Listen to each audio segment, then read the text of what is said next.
Siren की आवाज़ सुनते ही रंग बदल गए, सायरन की आवाज़ सुनते ही रंग बदल गए। जो खुद को कल तक पुष्पा कहते थे उसके तो ढंग ही बदल गए। उत्तर प्रदेश से एक सिंघम क्या उतरा बंगाल में, उत्तर प्रदेश से एक सिंघम क्या उतरा बंगाल में।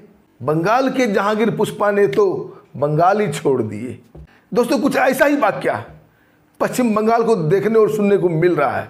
ऐसी जानकारी जिसको सुनकर आप भी खुशी से चाक उठेंगे, बंगाल की जनता भी खुशी से चाक उठेगी। वही पुष्पा, जी हाँ, मैं बात कर रहा हूँ फलता विधानसभा के टीएमसी उम्मीदवार जहांगीर खान की, जो ममता बनर्जी के भतीजे अभिषेक बनर्जी का खासम खास राइट हैंड था, जिसके एक इशारे पर फलता विधानसभा में ट्रैफिक रुक जाया करती थी। आज वही जहांगीर छुपने के लिए जगह ढूंढ रहा है और जगह नहीं मिल रही है। जिसके कार्यालय के सामने सैकड़ों लोग आके सलामी ठोका करते थे, आज उसी टीएमसी कार्यालय में, आज उसी जहांगीर के कार्यालय में कुत्ता भी नहीं मूत रहा है। इसका मतलब ताला बंद है। दोस्तों फलता विधानसभा में जहांगीर खान, उसके गुंडे ने ऐसा उत्पात मचाया, ऐसा आतंक मचाया कि आखिरकार इलेक्शन कमीशन को वहाँ का इलेक्शन ही कैंसिल करना पड़ा। और 21 मई को रीपोलिंग का आदेश था और 24 मई को उसका रिजल्ट आना था। और टीएमसी के मजबूत उम्मीदवार जहांगीर खान, जो अपने आप को पुष्पा कहता था, बंगाल का पुष्पा, वो उम्मीदवार, वो टीएमसी का उम्मीदवार था और बीजेपी ने उतारा था देवांशु पांडे को।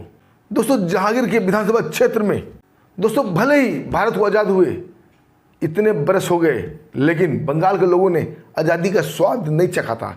खासकर फलता विधानसभा के लोगों ने आज़ादी का स्वाद नहीं चखा था। वहाँ जहांगीर का कानून, जहांगीर का संविधान चलता था।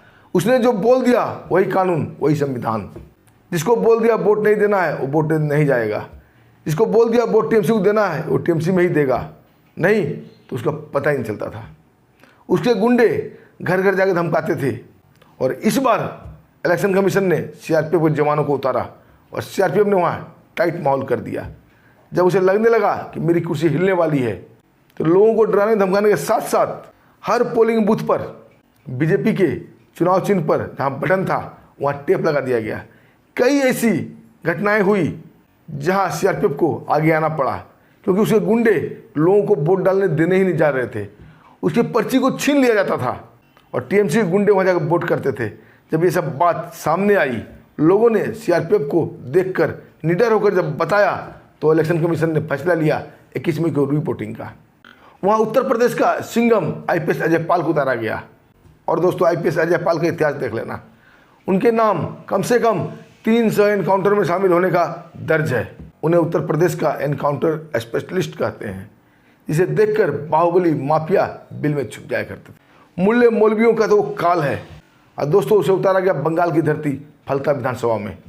और वहाँ उतरते ही आईपीएस अजय पाल शर्मा ने दोस्तों अपना कानून का वो जलवा दिखाया। दोस्तों वो जलवा दिखाया जिस जहांगीर खान के डर से पुलिस के बड़े बड़े ऑफिसर उसे घर नहीं बता रहे थे, वहाँ उत्तर प्रदेश का सिंघम पहुँचता है, उसे खुली चेतावनी देता है। अब बोलता है कि उसके घर वाले भी यहाँ होंगे, सुन रहे होंगे, सुन लेना और जहांगीर को बता देना लोगों को डरा धमका रहा है, और दोबारा शिकायत मिली तो कायदे से उसकी लूँगा।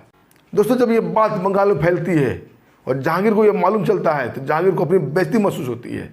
डर तो हो गया था, पिछवाड़े से उसके धुएं तो निकल रहे थे, कनपटी से पसीना तो निकल रहा था, लेकिन अपनी साख उन कठमुल्ले के बीच बनाने के लिए कि हम भी फौलादी हैं और हम भी टीएमसी के गुंडे हैं, ये साबित करने के लिए, अपने डर को छिपाने के लिए वही पलटवार करता है और जवाब देता है कि तुम सिंघम हो तो मैं बंगाल का पुष्पा हूँ। साला पुष्पा कभी झुकेगा नहीं।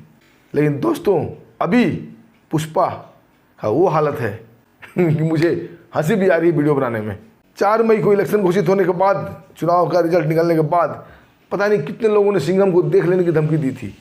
लेकिन जब 4 मई को रिजल्ट निकला और बीजेपी भारी बहुमत से जीत गई, शुभेंदु अधिकारी दादा अपने मुख्यमंत्री बने और मुख्यमंत्री बनते ही बंगाल में उत्तर प्रदेश मॉडल को लागू किया। चारों तरफ बुलडोजर गरजने लगी, दौड़ा दौड़कर कठमुल्लों को, गुंडों को मारा जाने लगा। तब इनको समझ में आया कि सिंघम कहाँ है और पुष्पा क्या है। अब वही पुष्पा दर दर भटक रहा है, उसे कार्यालय में ताला लगा हुआ है, उसे घर में ताला लगा हुआ है, उसका फ़ोन स्विच ऑफ बता रहा है, वो पता नहीं किस बिल में छिपा हुआ है, कहीं उसको हार्ट अटैक तो नहीं आ गया। मैंने एक वीडियो में आपको बताया था दोस्तों पहले भी कि देखना एक दिन आएगा जब वो खुद ही अपने आप को मार लेगा।